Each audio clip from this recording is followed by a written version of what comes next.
Bíblia, porque a Bíblia é o fundamento dos profetas, dos apóstolos, é o alicerce, é a base, né? Para que através das Escrituras seja explicado, pregado, ensinado o plano da salvação de Deus, mas também pode-se pegar a Bíblia e indo cortando, omitindo, deixando de lado pontos, doutrinas fundamentais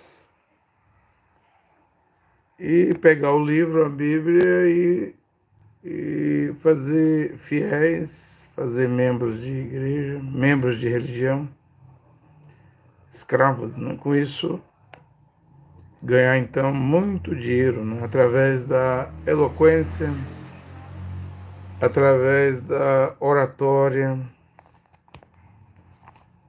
através da pregação. Porém, será uma pregação que não leva as pessoas ao arrependimento, à salvação. Por exemplo, eu vou ler o texto aqui de 1 aos Coríntios, capítulo 6, versículo 9 e 10.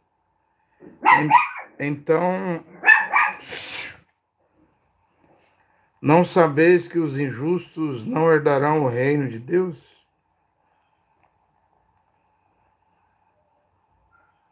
Não vos iludais, nem os devassos, nem os idólatras, nem os adúlteros, nem os depravados, nem as pessoas de costumes infames, nem os ladrões, nem os avarentos, nem os bêbados, nem os injuriosos herdarão o reino de Deus. Aí Paulo fala no versículo 11, eis o que vós fostes, ou seja, no passado, irmãos tinham sido dessa classe aí de gente perdido, condenados, pecadores que amavam o pecado, que não abandonavam o pecado, porém, ao ouvir a pregação do Evangelho através do apóstolo Paulo, abandonaram tais práticas, né? Ou como dizia Juanã em uma das suas cartas, deixaram as obras do diabo para trás, né? Seguiram para frente, abandonando o pecado, como Machia e Yoshua disse, a mulher pega em flagrante adultério, não deveria ser morta, lapidada, né? Apedrejada, porém ele salva e orienta ela, vá de agora em diante e não peques mais, né? Ou seja, ordenou a ordem do Mashiach, a ordem dele é abandonar o pecado, a prática do pecado. Pois se ele ordenou, é porque a palavra dele tem esse poder, né? Essa capacidade, né? Então Paulo está dizendo aqui, no versículo 11, 1 Coríntios 6, eis o que vós fostes, ou seja, no passado, ao menos alguns, mas vós vos lavastes, mas fostes santificado, mas foste justificado em nome de Adão Yehoshua Mashiach, Senhor Yehoshua Mashiach, e pelo Espírito do nosso Deus, ou seja, passaram por uma transformação, né? Uma transformação.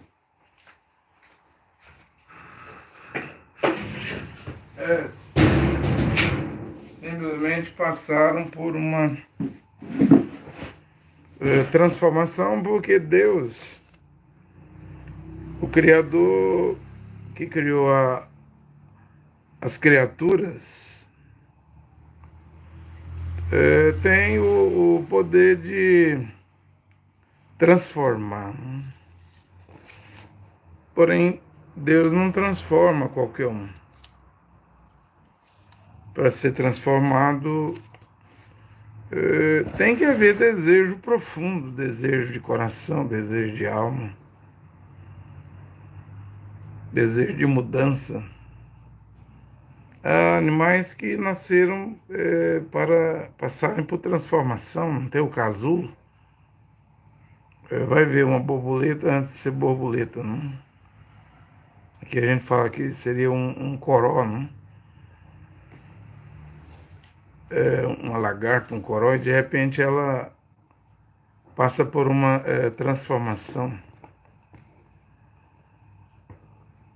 E a palavra de Deus transforma, desde que seja pregado todo evangelho, né, sem omitir nada. Né? E se for pregar o verdadeiro evangelho, hoje, então o pregador não pode pregar visando, objetivando, com objetivo de ganhar dinheiro, né? A piedade não é causa de lucro, né? Paulo diz isso. A piedade não é causa de lucro. A palavra de Deus não é para fazer negócio, comércio. Há pessoas que pegam esse texto aqui, que eu li, onde fala assim, que os ladrões não vão entrar no reino de Deus, né? E diz que os ladrões aqui é quem não paga dízimos. O Cacu, por exemplo, Cacu Felipe colocou isso no livro dele. Né? Os que não pagam dízimo são os ladrões, não entrarão no reino do céu. Mas a Bíblia não está falando disso. Paulo não está falando disso porque dízimo, nem Paulo pegava em dízimo, porque ele era da tribo de Levi. Como que um homem da tribo de Levi, me explica isso aí, como o apóstolo Paulo agora vai recolher dízimo, receber dízimo, se é a Torá.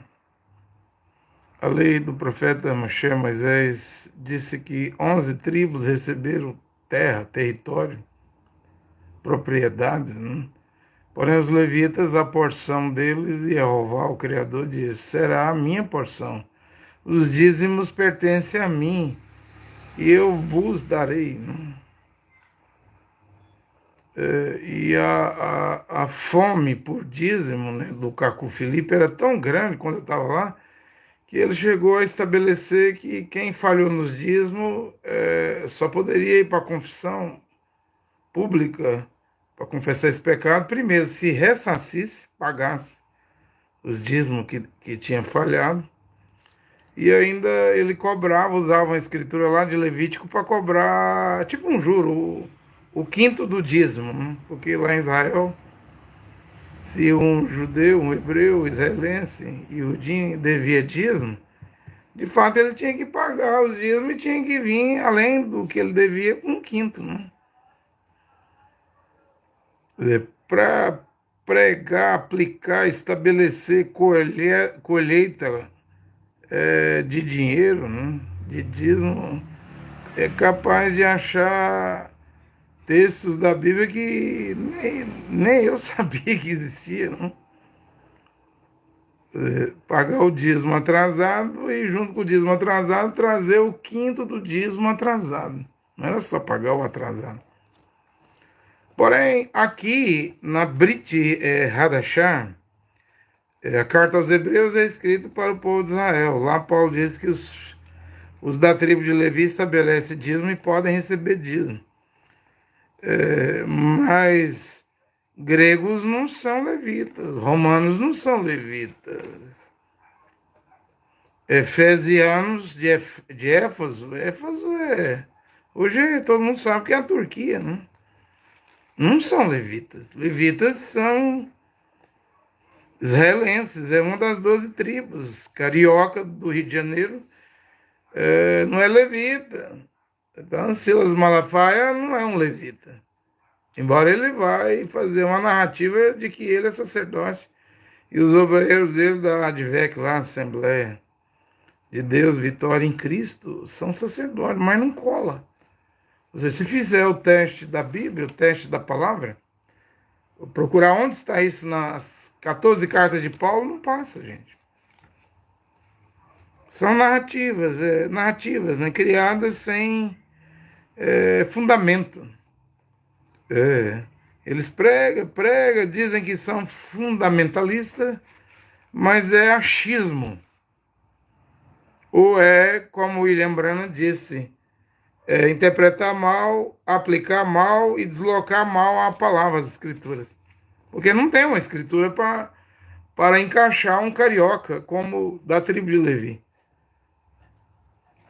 Ou um paulista, ou um pernambucano, um alagoano, um paraibano, potiguar do Rio Grande do Norte, um cearense, um piauiense, um amazonense, um acreano, um matogrossense, paraense, goiano ou um candango, ou alguém, um catarinense, curitibano, um gaúcho. E por que colhe dízimo? Porque a Igreja Romana trouxe o dízimo no ano 583, no concílio de Macon II, lá nos Países Baixos, França, Holanda, Bélgica. Era um concílio que foi realizado lá, Gália. Então ela trouxe porque começou a crescer muito a Igreja Romana, os templos católicos em cada cidade, e um padre tinha que ser assalariado. Como aqui no Brasil, um padre não prega de graça. Se ele vira padre, aí depois de formar em teologia e filosofia, ele vai começar com R$ 2.000, daqui a pouco ele está ganhando R$ 4.000. E um cardeal, cardeal da Igreja Romana, acho que é 8.000 euros, né? R$ 25.000. É muito dinheiro para pregar o quê? Dogma? Credo? Tradição? Invenções da Igreja Romana? Teologia? Filosofia? Ou seja, sempre desviando da verdade da Bíblia e pregando heresias. Ou aquilo que agrada o povo, porque a Bíblia diz que hoje as pessoas não suportariam a sã doutrina. Cada igreja tem um estatuto, gente. Se não tem estatuto, tem RI, regulamento interno. A Bíblia pode dizer algo, mas se o estatuto da igreja diz diferente da Bíblia, o obreiro tem que seguir, o obreiro de igreja tem que seguir a norma, o estatuto, o regulamento interno da igreja. Pouco importa o que a Bíblia diz. Se ele virou obreiro da Deus e Amor, da Assembleia de Deus, da Luz para os Povos, Sara Nossa Terra, da CCB, ele tem que ser fiel ao regulamento, a doutrina daquela, ensinamento daquela igreja. Aí para que serve a Bíblia? Para que serve a Bíblia? Apenas para ver como que vivia os primeiros crentes e rudins de Jerusalém, Samaria, Judéia, como vivia os corintos na Grécia, Atenas, os de Filipe, Filipenses, Colossos. Só serve para isso, para comparar o manual, o estatuto, o regulamento interno, o credo, o dogma, nossa doutrina aqui da nossa igreja diz algo, mas os do passado, da história, ainda vamos dizer assim, da história e da Bíblia, fazia diferente de hoje. Né? Qual a justificativa? É que o mundo modernizou, avançou, modernizou. E o Criador? E o Filho do Criador? Interessante é que as pessoas dizem, eu vi Jesus num sonho, numa visão, numa aparição. E ele estava de túnica, né? Um vestido, né? Nunca aparece de paletó e gravata, né? Ele estava de túnica, de vestido. Por que que esses sonhos, sonhadores, os que têm visões e certas aparições, eles só vêm de túnica e de vestido, de manto, né? Nunca vem de short, de bermuda. E eu nem sei se esses sonhos, esse monte de sonhos e visões e aparições são verdadeiros, porque ainda tem que ser testado com a Bíblia. O que esses seres vão dizer, né? Vão falar. Se contradizer a Bíblia é o diabo. Não importa se você disse que era Jesus. E nem Jesus é o nome do Filho de Deus. O nome é Yehoshua Mashiach, né? Qualquer coisa, o William Marrombrana pregava, né? Qualquer coisa que se opõe à Bíblia, às Escrituras, o nome disso é Satanás, o nome dessa coisa, o nome desse ser, que é capaz de se transfigurar em anjo de luz, né? Vem bonitão. Aí você viu o texto aqui? O texto está dizendo sobre várias categorias, né? Classes de pessoas. Eu acredito que eu já preguei uma lista bem abrangente, bem grande mesmo, de pessoas que a Bíblia diz que não vai entrar no céu, né? Quando a Bíblia diz aqui, ó, Paulo escrevendo, o apóstolo Paulo diz aqui, nem os devassos, né? Nem os idólatras, nem os adúlteros. Ou seja, adultério, vou fazer uma pergunta aqui, adultério mudou? Porque na lei de Moisés era corpo a corpo. Matitial 5:28, Mashiach e Yoshua diz, se olhardes um homem olhando para uma mulher com desejo libidinoso de fazer sexo com ela, já no seu coração cometeu adultério. Isso mudou, gente? Continua a mesma coisa. Não mudou porque a palavra de Deus não muda.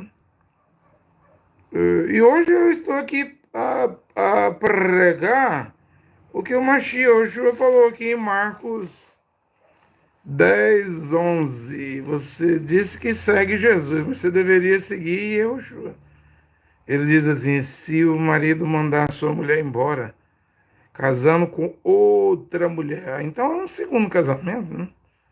Ele comete adultério contra a sua primeira esposa.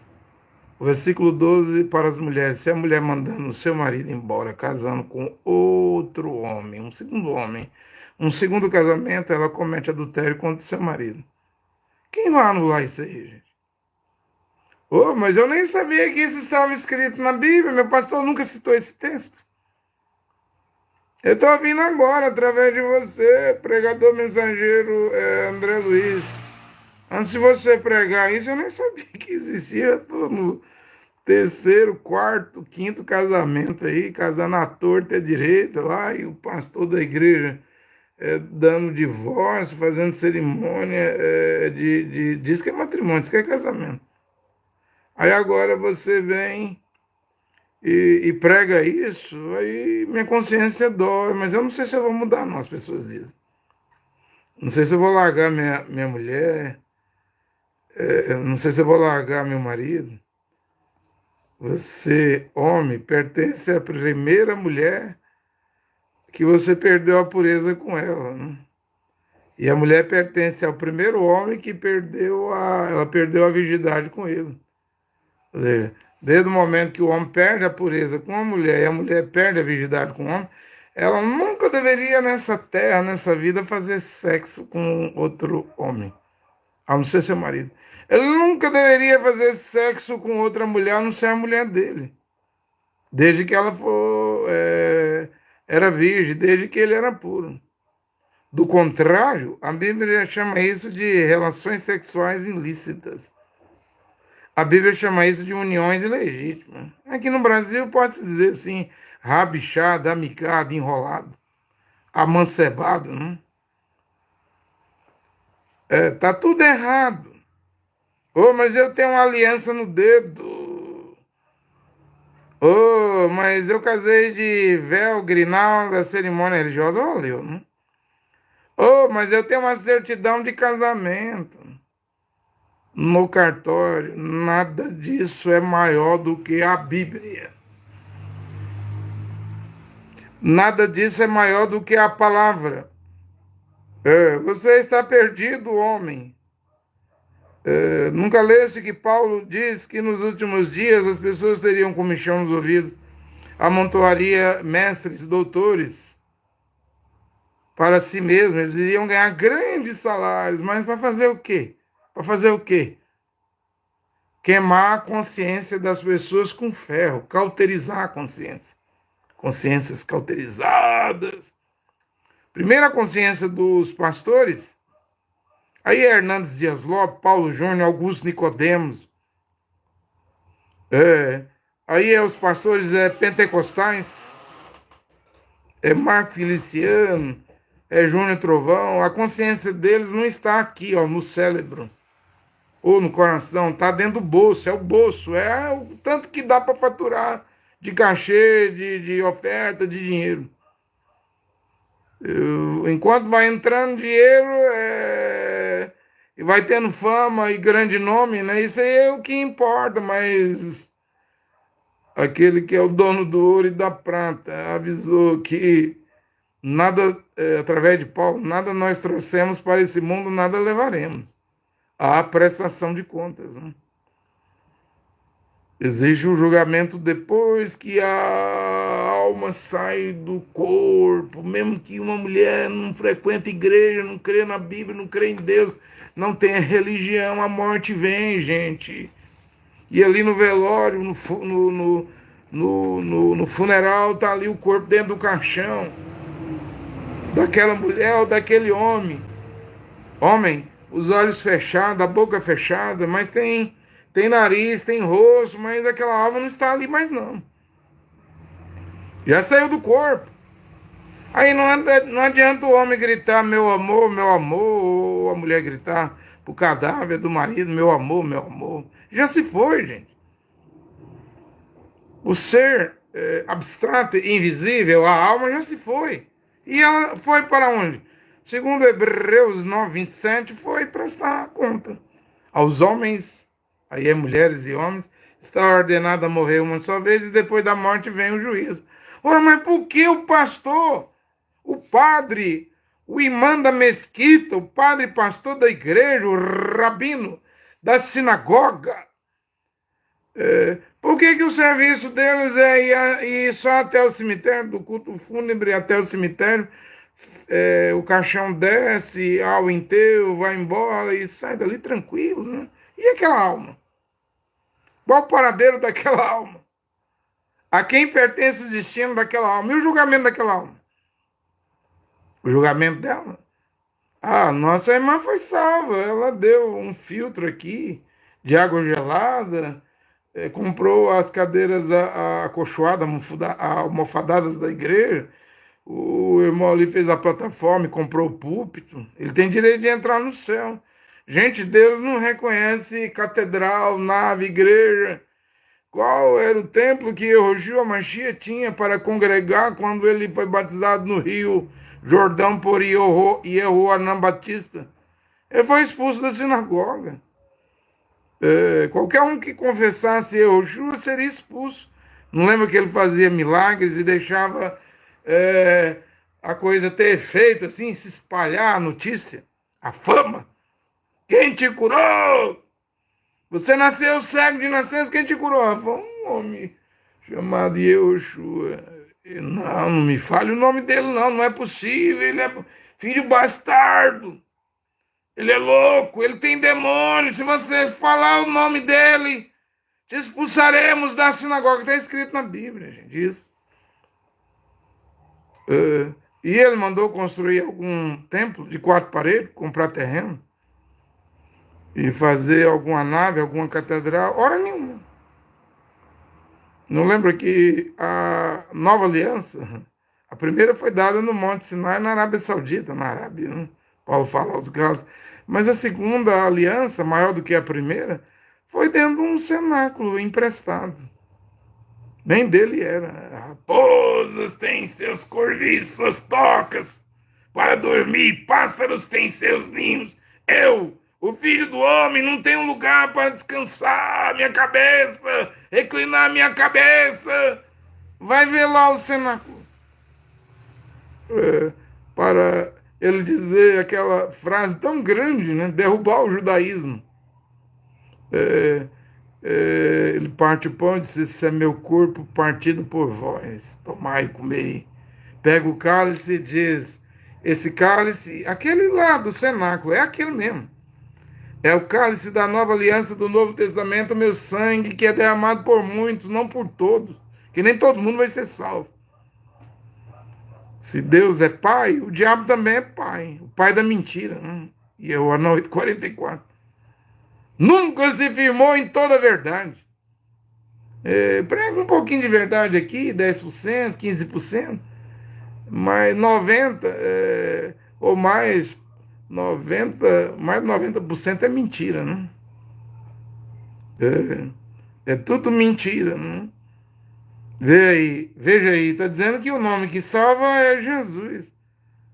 E aí quando você vai ver, a letra J não tem no hebraico, nas 22 letras do hebraico. Isso é criação de Roma, da Itália, da Igreja Católica Romana, engodou o mundo todo, engabelou o mundo todo, colocou o mundo todo dentro de uma arapuca, dentro de uma prisão, lavagem cerebral, é uma verdadeira de uma lavagem cerebral. Também é uma coisa que está sendo pregada desde 1524, né?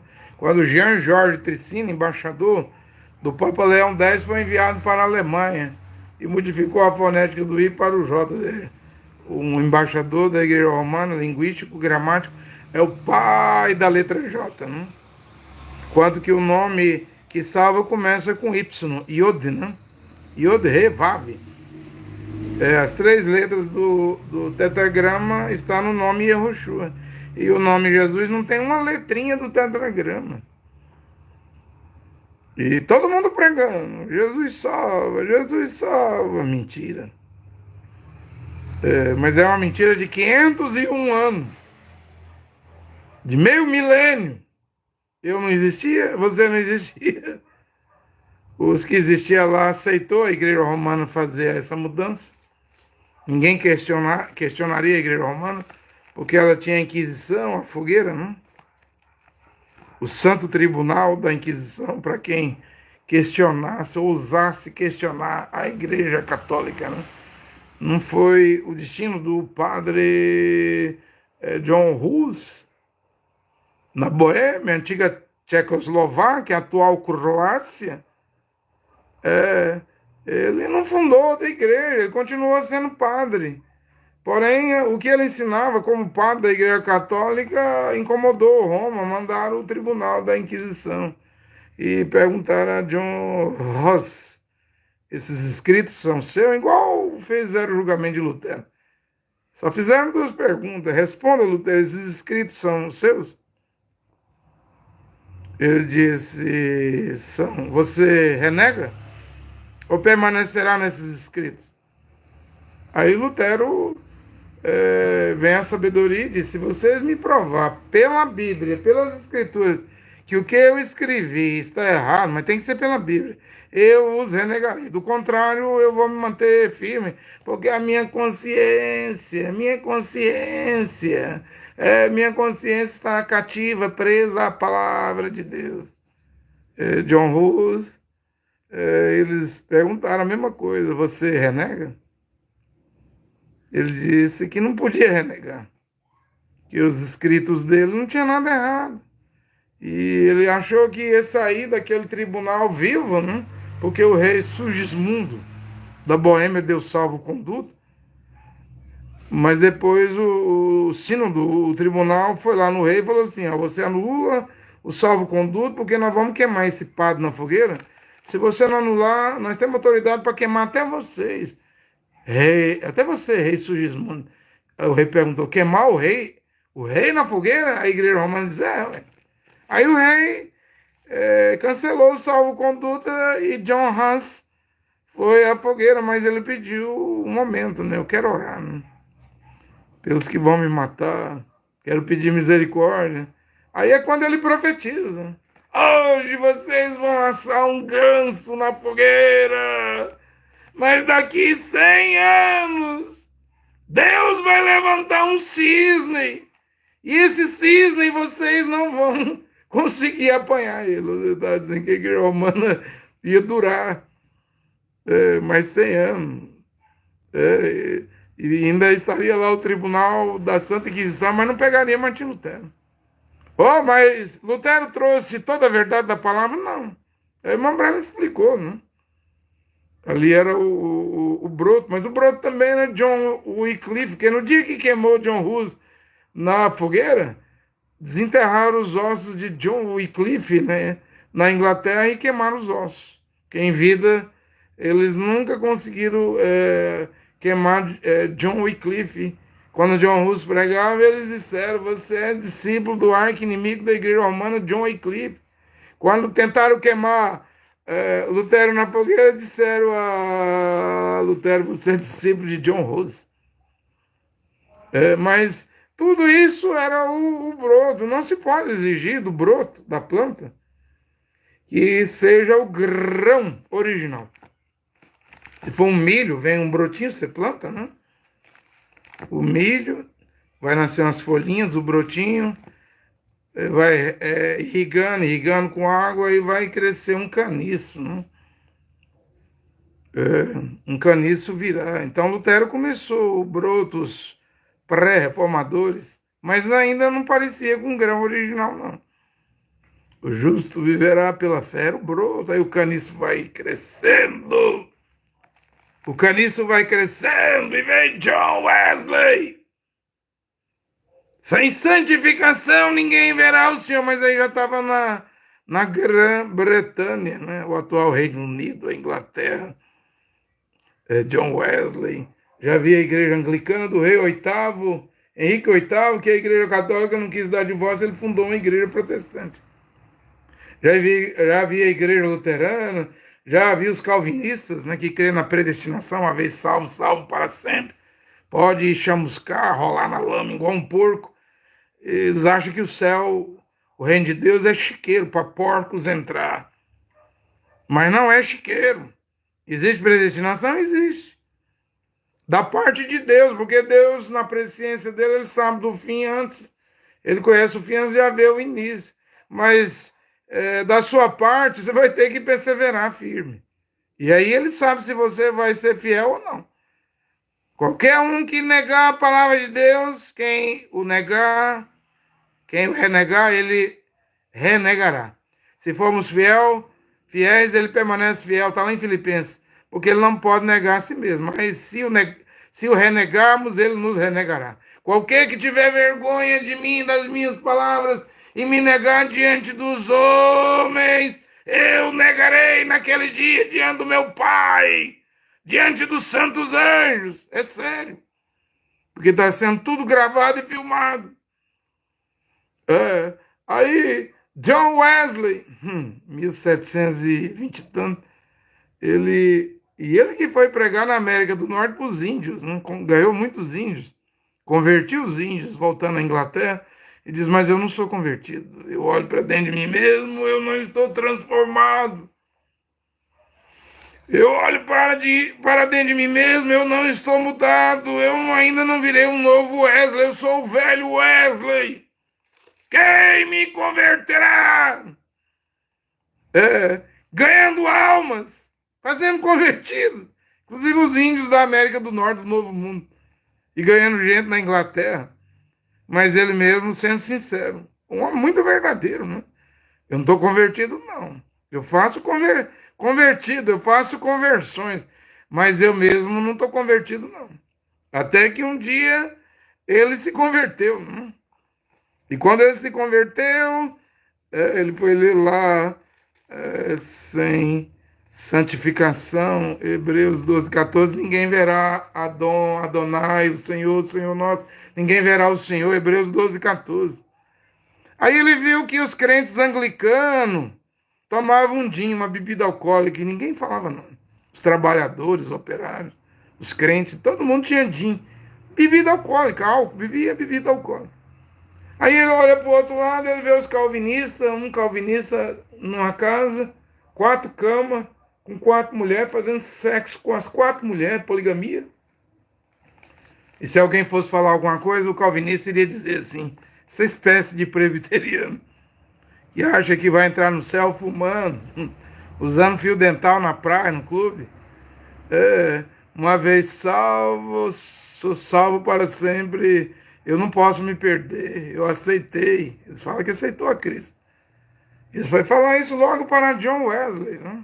Que estava atônito na Inglaterra, vendo os calvinistas viver em pecado, tomar a suposta Santa Ceia, ainda ia tomar ceia lá.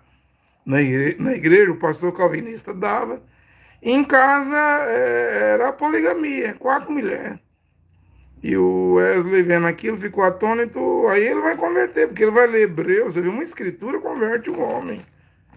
Uma escritura na Bíblia é capaz de converter um homem, incendiar o coração de um homem. Sem a santificação, Hebreus 12, 14, ninguém verá o Senhor. E ele começou a pregar isso para quem bebia gin, bebida alcoólica na igreja anglicana, para quem tinha mais de uma mulher, 4 mulheres na igreja calvinista. Começou a pregar para os luteranos, os zwinglianos, os calvinistas. Você tem 4 mulheres, né? Mas a Bíblia diz aqui, ó. Você diz uma vez salvo, salvo para sempre. Mas a Bíblia diz aqui em Hebreus 12, 14 que sem a santificação você não entra no céu, não. Vocês vão ao inferno. E ele ainda teve um sonho, né? Para surpresa dele, no sonho, na visão que ele viu, dentro do inferno, a crentarada estava lá. Os crentes, os protestantes, os calvinistas, os anglicanos, pessoas que ele conhecia, que essas almas, eles não são salvos. Deu mais certeza para John Wesley pregar a santificação. Eles não dizem aqui bebendo bebida alcoólica. Anglicanos, presbiterianos, calvinistas com 4 mulheres. Não dizem que eles são salvos e Deus mostrou essa raça de crente, protestante, tudo dentro do inferno. O que é que os presbiterianos, o que é que os anglicanos, luteranos estão fazendo dentro do inferno? Isso deu uma certeza tão grande para John Wesley que ele começou a pregar contra o pecado. Daquele dia, resultado, a igreja anglicana bateu a porta na cara de John Wesley. E ele era filho da igreja anglicana, tinha todo apoio. Né? Cortou o apoio, ficou só. Ele ficou só, mas o púlpito de John Wesley era o ar livre. Né? Era o ar livre, floresta, cemitério, praças. Ele viu que não precisava de 4 paredes, ele não precisava pregar dentro de um templo. Quantos 1000 quilômetros mesmo John Wesley andava a cavalo? Por ano, 9.000 quilômetros. Né? Uma vez o cavalo dele quebrou a perna, ele orou e a perna foi restabelecida. Né?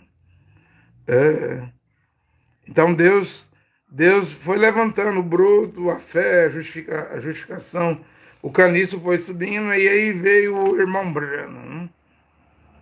Mas antes do irmão Branham veio muita gente, porque às vezes quando a planta, como ele chegou no broto, eu não acredito que Lutero sozinho era o broto. Eu vejo que John Wycliffe, John Hus e muitos outros vieram nessa fase do broto, como o caniço do pé de milho, né? Wesley veio com a santificação, mas quantos homens vieram lá nessa fase? Mesmo John Wesley estava junto com George Whitefield, ainda tinha Charles Finney, William Bolton, ainda tinha William Carey na Índia, Hudson Taylor na China, David Livingstone na África, Adoniram Judson na Birmânia, né? Quantos homens vieram dentro dessa fase?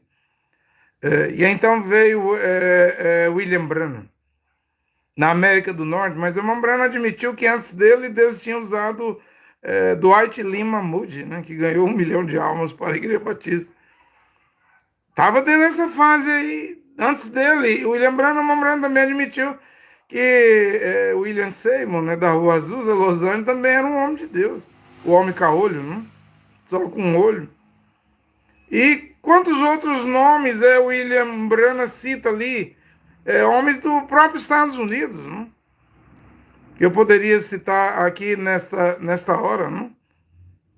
Homens ali que Deus tinha levantado, aí o irmão Branham vem e prega 1206 sermãos e prega um sermão intitulado A Palha não herdará com o grão. Aí todo mundo pensou, a palavra original William Branham trouxe. Já a última fase, o último estágio. Batizou em nome de Jesus Cristo. E hoje você ouve que o nome de Jesus Cristo, Jesus é romano e Cristo é grego, que isso aí é a marca da besta, no último estágio espiritual da marca da besta, e depois o que vem é a tecnocracia.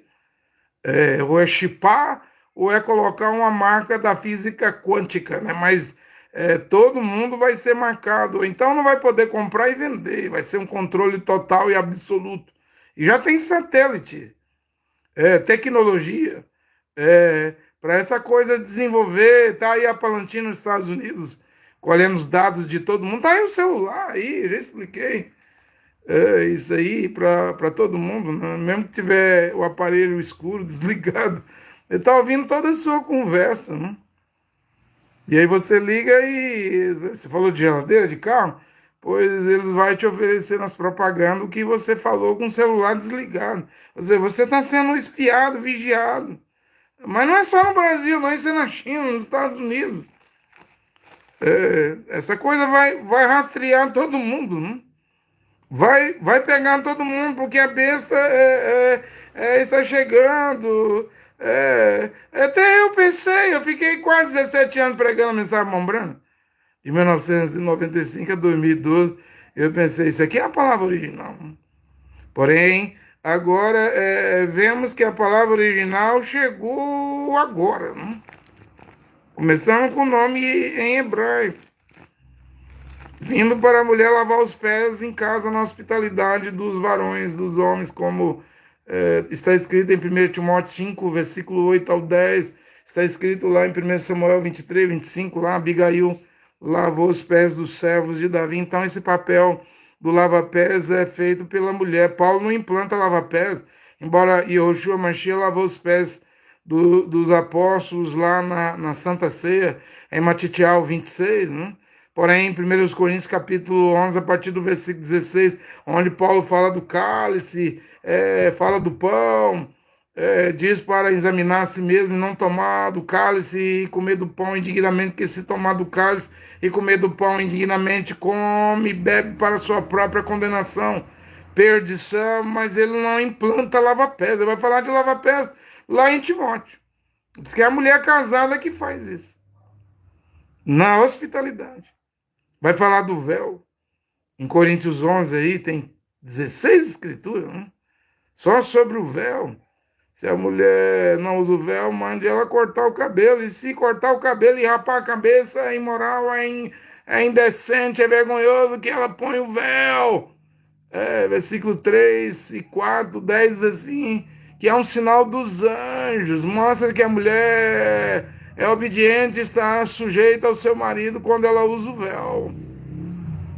E se ela não usar o véu, nem a oração dela Deus ouve. É indecente a mulher orar sem véu. Mas hoje as mulheres pregam sem. As mulheres pregadoras não querem nem usar véu.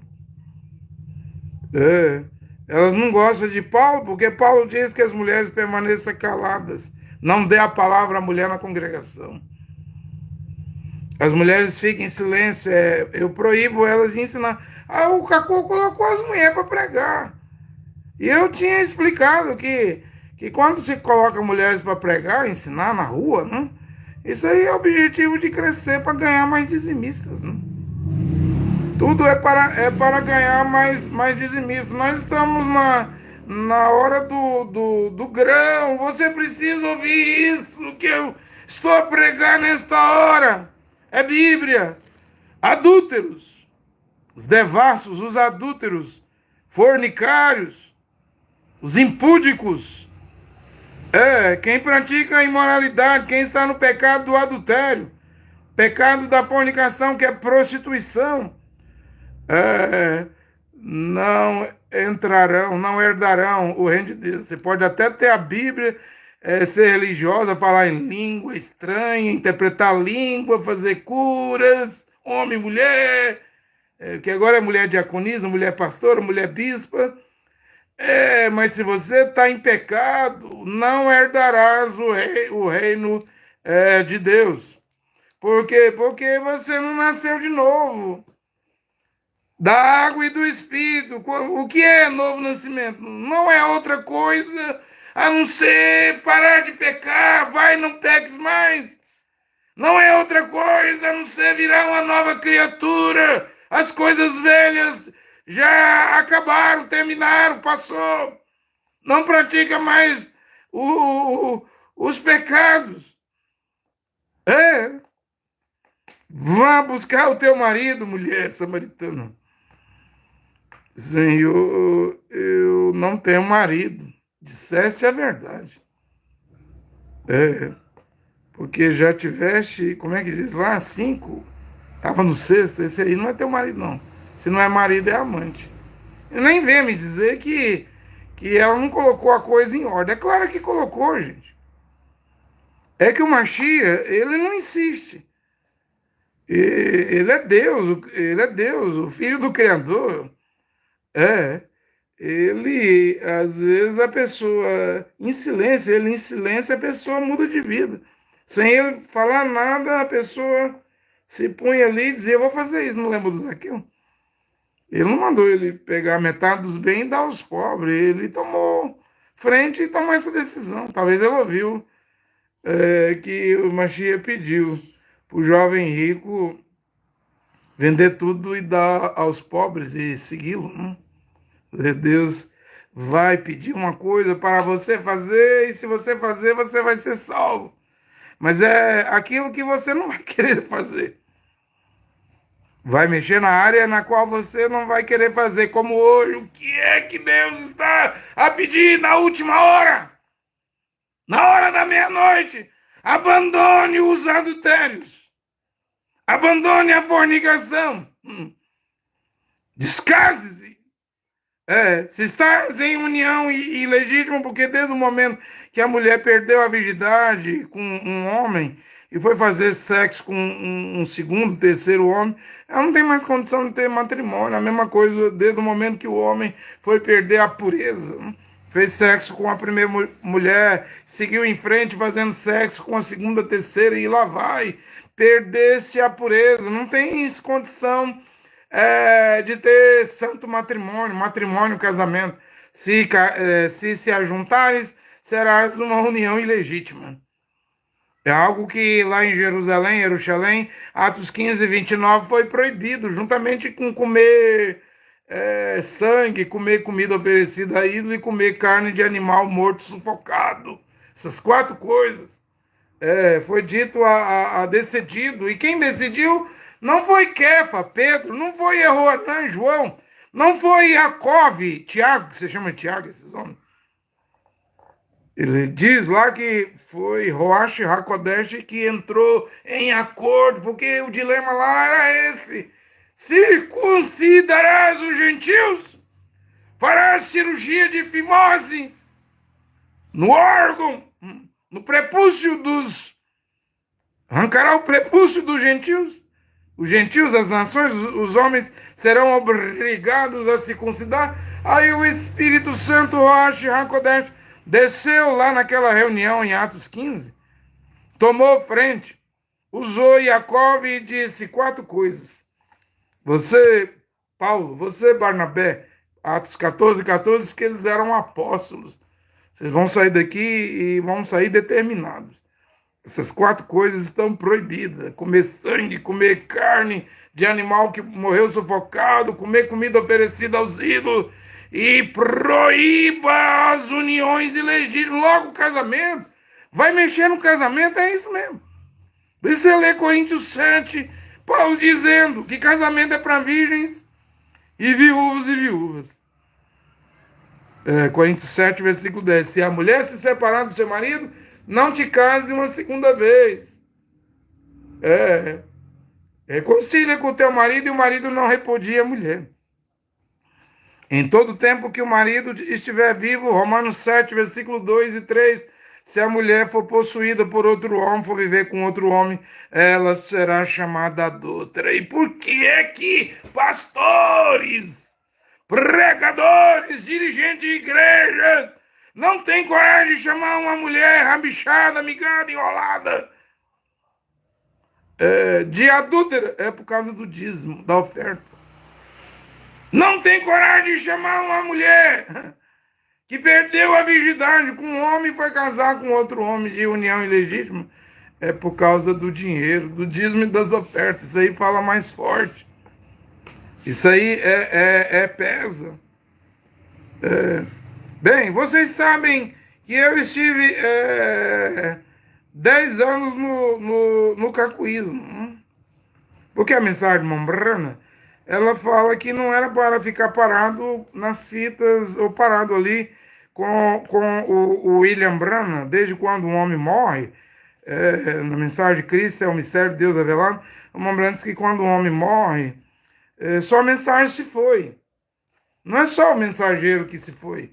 A mensagem se foi. Pregador mensageiro André Luiz. Então, sendo assim, a mensagem de Paulo se foi? Não. Por que a mensagem de Paulo não se foi? Porque a Escritura é Bíblia. A Bíblia não se vai. A Bíblia é a palavra. Mashiach é o mesmo ontem, hoje e eternamente. Está valendo para hoje. A Bíblia é um dinheiro que não perde o valor. As palavras da Bíblia são palavras de vida eterna.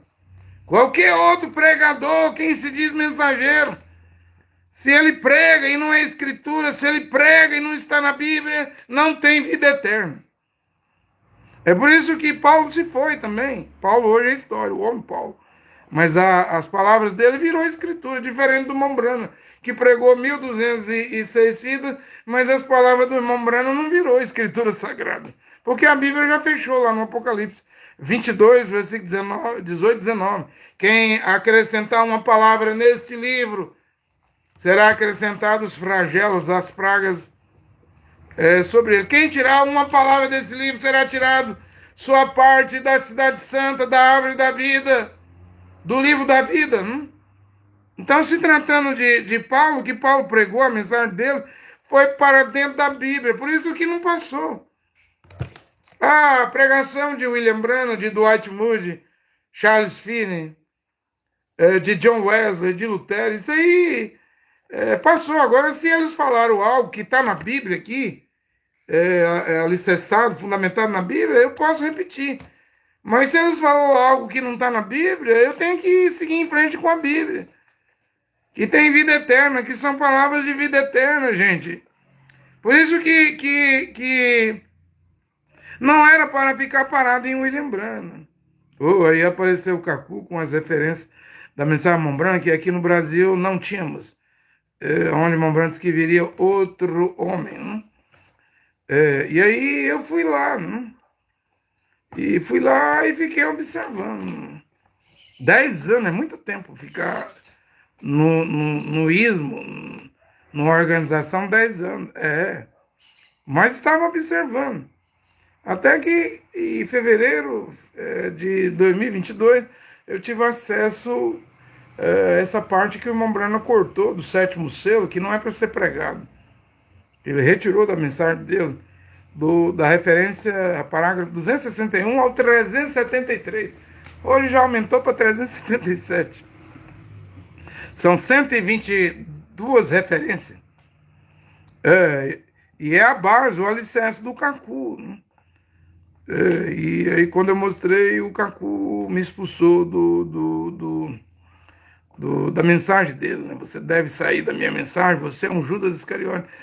Pronto, eu até pulei, dei glória a Deus, de alegria, porque eu já estava sufocado. Estava sufocado, porque a Bíblia dizia uma coisa e o Cacu dizia outra. Só para vocês terem uma base. O Cacu diz que é o profeta das 10 virgens. Sabe o que ele fez? Ele mandou os apóstolos e pastores dar dízimos para as virgens das assembleias dele, da congregação dele. Você vê, tá errado, gente. Dízimo é para os levitas, não era para a mulher, né? Veja, já está tudo errado. Ele dizer que é profeta das 10 virgens. Casou com 7 mulheres. Tem um harém lá. Vive com 4 mulheres. E ele deu aí, eu usei, tá aí, eu botei, publiquei o áudio dele mesmo, dizendo que ele casou com a tal de Chalene e ela não engravidava, e a Chalene mandou ele se aproximar de outra mulher lá, a tal de Cristina, para ver se o problema era na Chalene ou dele. Aí ele se aproxima, ele diz, aproximar e fazer sexo, mas isso é poligamia. Resultado, ele engravida a Cristina, engravida a Chalene, acho que tá lá no áudio dele, ele mesmo dizendo, acho que dia 15 nasce um, dia 16 nasce outro. As duas mulheres ficou grávidas no mesmo tempo. Por diferença de um dia, nasceu uma menina e nasceu um menino. E ainda vai se gabar com isso. Ainda fala se gabando, né? Porque ele acha que dizendo isso aí, os branamis, ou quem está na mensagem dele, vai se escandalizar para não seguir ele. Mas ninguém deveria seguir um homem polígamo. Depois, no áudio, ele disse que estava sozinho e cortejou uma virgem lá para vir dormir com ele. Depois ele disse que estava testando ela. A menina disse que ia lá dormir com ele. Aí ele foi cortejar uma mulher casada. A mulher casada disse que não, porque só conheceu o marido dela, né? Mas isso é coisa de um homem que se diz profeta e fazer com a moça virgem uma mulher casada? Para mim isso é mau caráter, gente. O nome disso é mau caráter, né? Tentar uma menina virgem ou uma mulher casada.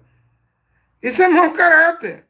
Isso não é coisa de um homem de Deus fazer. O homem de Deus nunca fará isso. Porque a Bíblia manda fugir da aparência do mal. Lá no livro de Jó, o homem reto, íntegro, é aquele que foge até da aparência do mal. Mas em tentar fazer o mal, o Cacu vem dizer, eu não sei se foi o demônio, o diabo que me usou, ou se foi a minha carne. Eu não sei, ainda vem com essa conversa fiada. Não sei se foi o diabo que me usou, ou se foi a minha carne. Eu quero dizer que foi mau caráter. Isso é mau caráter. E fazer tal coisa. Porque o Mashiach, o Yeshua, ele esteve aqui na Terra e nunca fez isso com mulher nenhuma, não. Eu sei que tem essas teorias, que diz, tem filme, Jesus casou com Madalena, teve filhos com Madalena, o Evangelho de Tomé diz isso e tal, isso tudo é mentira. E o nome não é nem Jesus, é Yehoshua. Ele disse em Juan 17, eu me santifico, eu vou ficar solteiro. Podia casar? Claro que podia, ele era um homem. Biologicamente falando, como qualquer homem, né? Mas ele diz, por causa dos escolhidos, a missão que ele veio ao mundo para realizar o cordeiro do sacrifício, eu me santifico, eu me separo, para salvar os escolhidos, eu me separo, e se separou. E Paulo nem Machia era. Paulo era imitador do Machia. Paulo diz, sede meus imitadores, como eu sou do Machia. E Paulo diz, é bom que o homem fique como eu, não toque mulher. Não? Mas se o homem não consegue se conter, então é melhor casar do que abrasar, ficar com desejo incontrolável, né, de sexo. Então case. Tenha sua própria mulher para você não pecar, não ir se prostituir. Mas eu queria vos poupar de problemas, aflição, tribulação, luta, terás luta. Terás luta na carne, terás luta em casa. Terá luta em casa, porque nós ainda estamos debaixo de Isaías. Israel, acho que 65, diz que só lá no milênio, quem for ter filho lá no milênio, sobrevivente das nações que vão entrar no milênio, aí diz assim, não terão filhos para desgraça, né? Ou seja, desse lado de cá, antes do milênio, qualquer um está sujeito a ter filhas para perturbação. Nós não estamos vendo as filhas matando pais, mães, por causa de herança, por causa de milhões. por causa de discórdia, né? Filhas e filhos matam os pais, já está assim, está tudo perturbado. Está uma desgraça hoje na Terra, ninguém sabe onde vai acontecer o próximo assassinato, homicídio pode vir de onde menos se espera. É o mundo mau, é o mundo da internet, dos jogos, é o mundo da IA, é o mundo a qual a mente humana está podre, não? Simplesmente está podre. Gente, devemos ir somente pelas escrituras, não? Quem crê em mim, como diz as escrituras, Mashiach falou lá em Eruanã, rios de água viva fluirão do seu interior, do seu ventre. Mas você deve ir pelas escrituras. Eu sei que o que eu estou a pregar é duro, mas é a verdade para hoje. E eu ia falar aqui da grande cidade, Babilônia, mas o tempo já não permite, né? Eu vi um rabino agora mesmo pregando, se diz rabino, ele dizendo que ele fala, né, a maior mentira do mundo é o arrebatamento, ele dizendo, esse rabino messiânico, né, prega Yeshua, ele dizendo, não haverá arrebatamento. Ele dizendo que quando Mashiach disse lá, como foi nos dias de Noé, nos dias de Ló, como foi nos dias do dilúvio, assim será na minha vinda, né? Aí ele diz assim, os que vão ser deixados para trás é os justos, e os ímpios serão levados para o julgamento, para a matança. Ele usa a escritura, Mateus 24, Mateus 24, 28, onde estiver o corpo, lá se ajuntará os abutres. Então ele pregando, tentando explicar, ele dizendo, esse abutre aí, onde tem abutre é carniceiro, né? Ali está a morte, está dizendo, o dilúvio veio e deixou, levou a muitos, né? Os deixados são justos, e os que levaram foram os ímpios.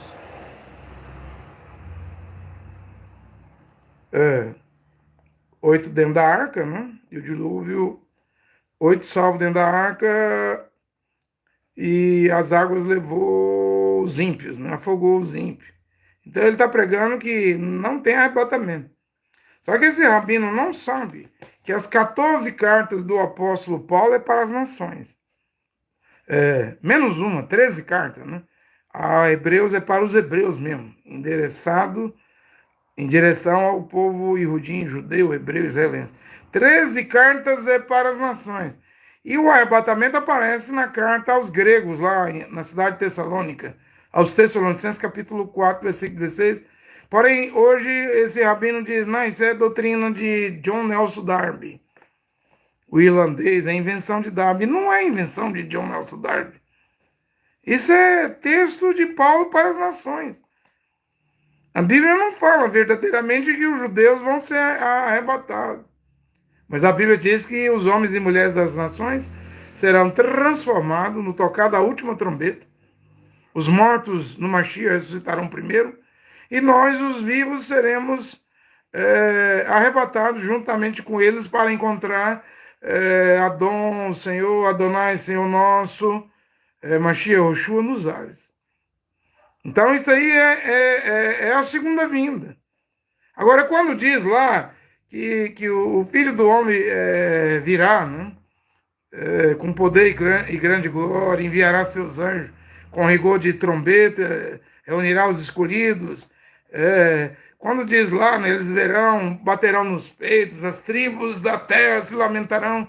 Bem, aí é a terceira vinda no Armagedon, quando ele vem montado num cavalo branco, né? Vai capturar a besta, o falso profeta, e lançá-los no lago de fogo, sem experimentar a morte, sem passar pelo trono branco do julgamento final. Aí é a terceira vinda. São 3 vindas.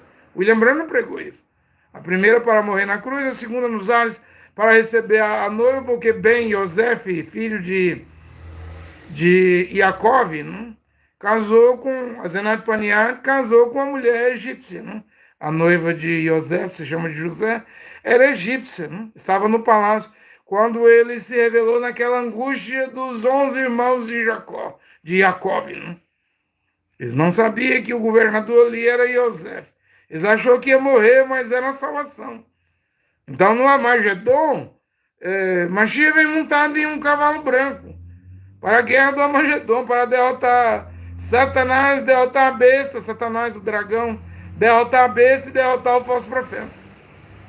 Mas a esposa é das nações, gentílica, como Yosef.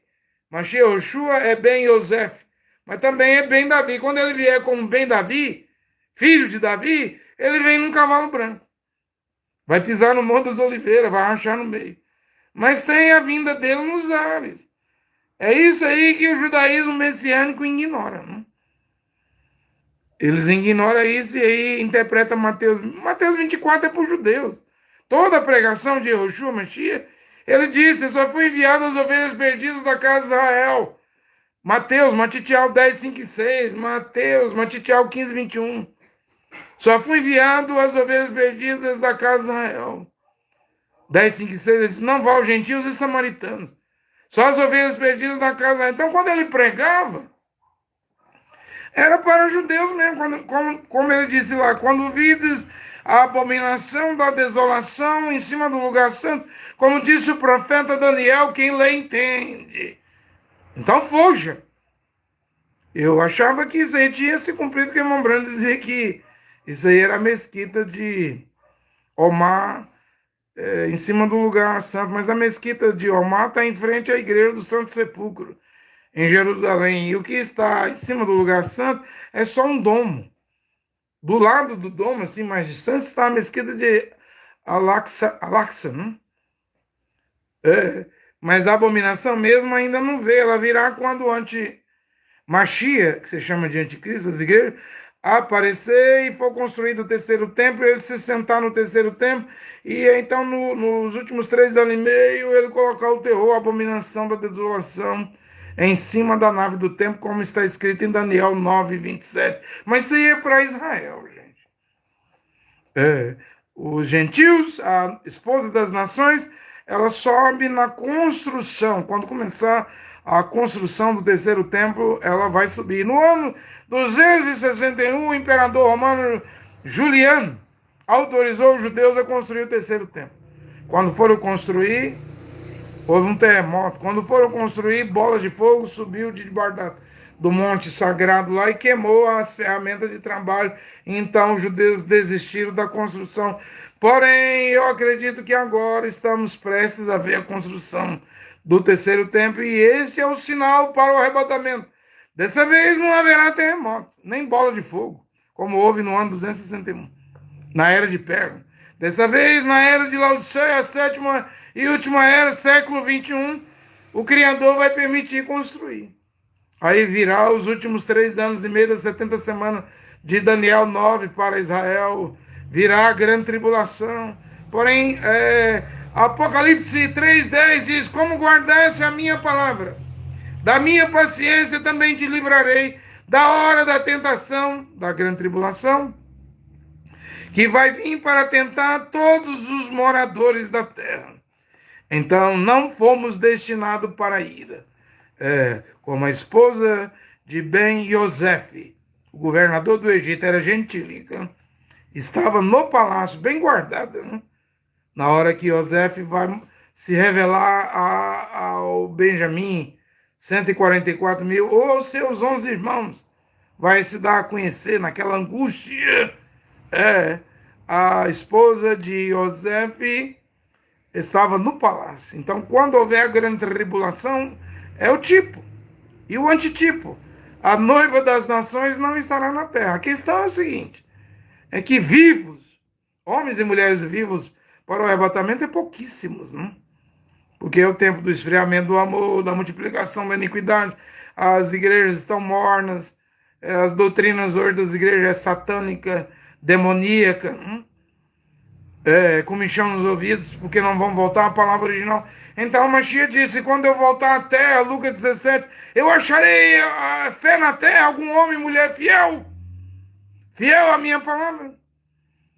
Não temas, ó pequenino rebanho, O Pai agradou dar a vocês o reino. Olha que o Criador Jeová e o seu filho Yehoshua Mashiach abençoe esta pregação nesta hora. Amém.